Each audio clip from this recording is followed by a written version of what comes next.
A recent psychological study reveals that the average person spends 90% of their entire life indoors.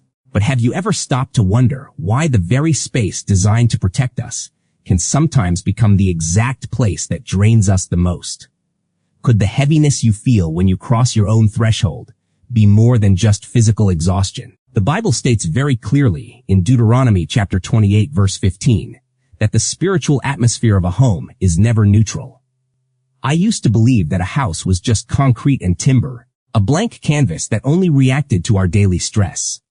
That changed completely when I moved into a beautifully renovated apartment years ago, where every corner looked perfect, yet every step inside felt like walking through invisible mud. At first, I argued with myself, blaming my sudden irritability on lack of sleep or work pressure, because it is easier to rationalize a problem than to admit your sanctuary has been compromised. But when the peace of an entire household vanishes without a logical explanation, you are no longer dealing with bad days.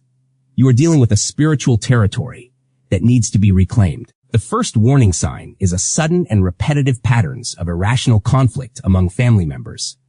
Every single family experiences normal arguments, but a spiritual problem introduces something entirely different. You wake up already feeling irritated for no tangible reason, and small mistakes quickly escalate into monumental battlefields. I remember looking at my own reflection during a period of constant household friction, feeling a deep anger that did not even belong to me. At that time, I tried to convince myself that we were just going through a stressful season, telling my mind that things would improve once the weekend arrived.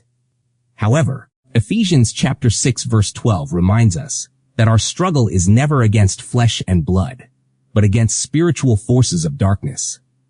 When you notice family members wounding each other deeply and immediately regretting their words, stop looking only at the people and start looking at the atmosphere. The second sign is a persistent feeling of heaviness or unexplained anxiety the exact moment you walk through the front door.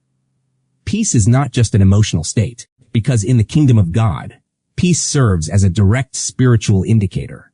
Children are often the very first to detect this weight, suddenly refusing to sleep in certain rooms, or developing unexplainable night terrors. Psalm 91 verse 1 promises that whoever dwells in the shelter of the Most High will rest in the shadow of the Almighty.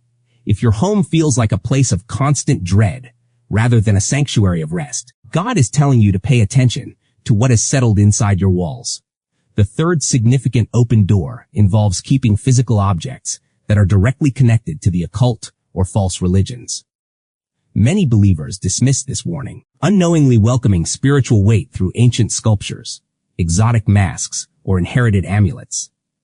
Deuteronomy chapter 7 verse 26 explicitly warns us never to bring a detestable thing into our house, or we will be set apart for destruction.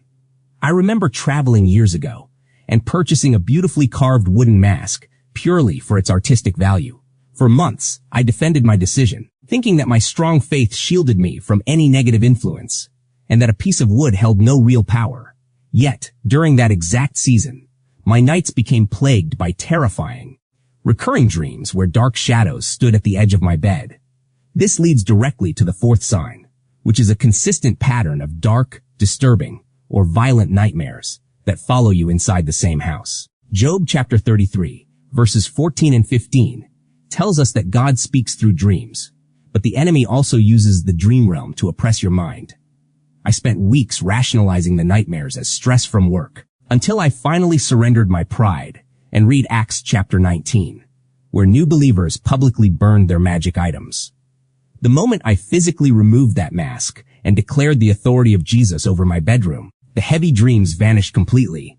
The fifth sign manifests as a continuous financial blockage or an unexplainable pattern of material destruction. While it is easy to blame a bad economy, there is a distinct difference when money enters the house and immediately evaporates through consecutive, bizarre emergencies.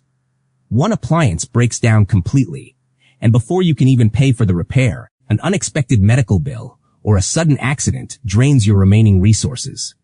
I experienced a season where my finances felt like water leaking through my fingers, and every plan I made collapsed at the final moment. At first, I told myself that I just needed to budget better or work longer hours, believing that financial discipline alone would fix the constant drain. But Malachi chapter 3 verse 11 contains a spiritual reality where God promises to rebuke the devourer for our sake.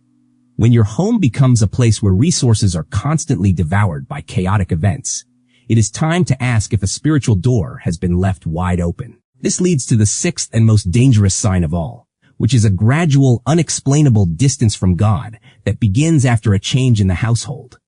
It does not arrive with a dramatic crisis, but rather as a slow, quiet cooling of your spiritual hunger. You move into a new space or bring new people into your life, and suddenly your prayer life becomes cold, and Sunday mornings feel incredibly heavy. James chapter 4 verses 7 and 8 commands us to resist the devil so he will flee, and to draw near to God so he will draw near to us. If the spiritual temperature of your family has dropped to a level of complete lukewarmness, do not ignore the drift, because the enemy always prefers to quietly extinguish your fire from the inside. Recognizing these signs is only the first step, because awareness without action leaves the door wide open. You do not have to live in fear or accept an atmosphere of heavy oppression under your own roof. The first immediate action is to thoroughly audit your environment and physically remove any object tied to false practices. The second step is to actively transform the words spoken within your walls, consciously replacing biting criticism with life-giving peace.